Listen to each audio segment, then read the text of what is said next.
Kamala Harris and Tim Walz, they are both constitutionally incapable of telling the truth, not just about what they will do, but in some cases, who they actually are.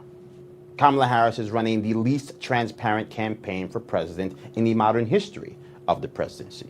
And Tim Walz, well, his resume is filled with embellishment and lies so dumb you would wonder why anyone would need to tell a lie about these things at all. Kamala's the McDonald's fry cook made good. We just can't seem to find any pictures of her flipping any burgers. And her running mate, Tim Walz, the congressman turned governor who lied about his military rank for 17 years and apparently can't tell the difference between the Nebraska Chamber of Commerce and the children running the Junior Chamber of Commerce, well, he's no better. And yet somehow the corporate media still wants us to think that Donald Trump is the sole Pinocchio in American politics. Here to discuss all of this, the host of the Tudor Dixon podcast, Tudor Dixon herself, and Tony Katz, the host of the nationally syndicated Tony Katz Today Show. I welcome you both. Look, Tony, I'll start with you. We started this show basically trying to remind people of the real Kamala Harris, because all we have seen for the better part of the last month is these legend building of a Kamala Harris that has quite literally never existed. Yeah, so one of the past month I think shows a lot of people is when the press is really focused on doing a job, man, can they do a job. Kamala Harris wasn't just somebody who nobody was interested in. Kamala Harris wasn't just somebody who couldn't last in the 2020 primaries when she ran for president to get to Iowa, never received a vote in 2020. She was given the back burner of topics, things to handle in the White House. Aside from that whole border czar thing, which of course was a failure, everything was meant to keep her away from actual things, which is stunning when you realize that Joe Biden's team, which was running a guy or helping a guy who wasn't cogent, didn't think that Kamala Harris was somebody they could trust. So when the press decides they're going to put their capital behind something, dear Lord, they can make anybody seem like the greatest person in the world. And it's our job to remind people that there was a life that took place before the past 40 some odd days when they engaged a coup, which is what it was, and handed this nomination to Kamala Harris. You know, Tudor, to that point, Tony makes a great point. This is a woman who the corporate media was calling a drag on what was at the time one of the most historically unpopular tickets. And now all of a sudden she has brought joy and excitement back to the Democratic Party, and all this money has come flooding through the door. But lost in all of that are some pretty dangerous policies that she has been pushing for: gun confiscation. She has been pushing for banning fracking, which would decimate the electric bills for so many people that would go bankrupt. How do we get more people to focus on the Kamala that was and not the Kamala they are trying to create? Well, I think the Kamala that was, first of all, is the Kamala that is. So we have to be aware of that. But I think also something that you said is the whole reason why we're here. Remember, after Joe Biden had that disastrous debate performance, everybody said, oh, no, we need someone new. It wasn't, oh, no, we need Kamala Harris. That was not what you were hearing.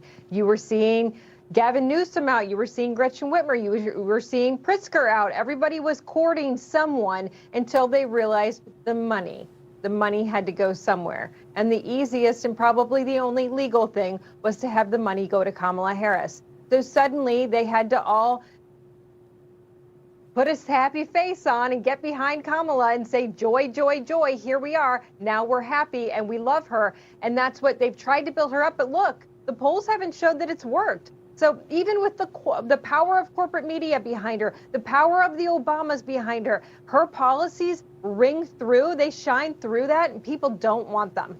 You know, Tony, to that point, Jordan Peterson, he sat down with Mark Halperin. They were having a conversation about the state of media, President Trump's state of mind. Here's what they had to say.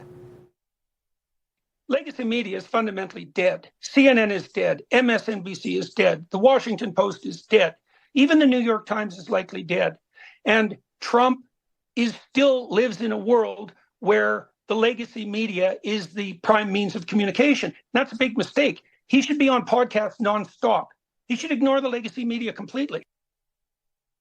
You know, Tony, what are your thoughts there? Obviously, you're certainly in the radio space. A lot of Americans driving from work to work, long car rides, and the media is not going to help President Trump. They ignored Joe Biden's diminished capacity even after Robert Hur famously told us he was an old man with bad memory, and they pretended that was political. Then, to your point, when it became apparent the Democrats couldn't win with him, they went into overdrive, shoved him aside, and then created this new Kamala. Does President Trump need to take a new approach and go directly to every single podcast that will have him and greet the American people in a new fashion?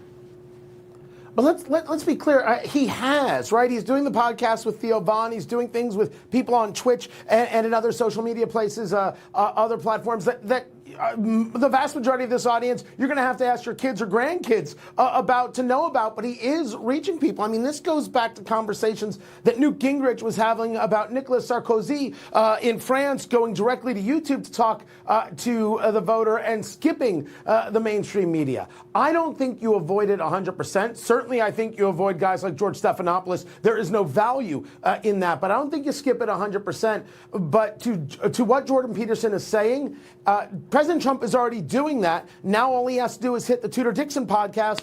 He's got it all covered. Tudor, specifically to that point, last word to you again. President Trump coming down the stretch here. Media is no friend to him. What would your advice be? You know, President Trump should just keep doing what he's doing because everybody knows who President Trump is. He doesn't have anything to prove. He's done a good job. He's successfully brought this company into an economically prosperous place no other president has brought it to. And Kamala Harris is the one who's going to have to come out and actually tell people where she stands. I think if she continues hiding, that only hurts her. Absolutely. One interview in 40 days. That does not reek of confidence to me. Tony Katz, Tudor Dixon, thank you both. We'll talk to you again soon.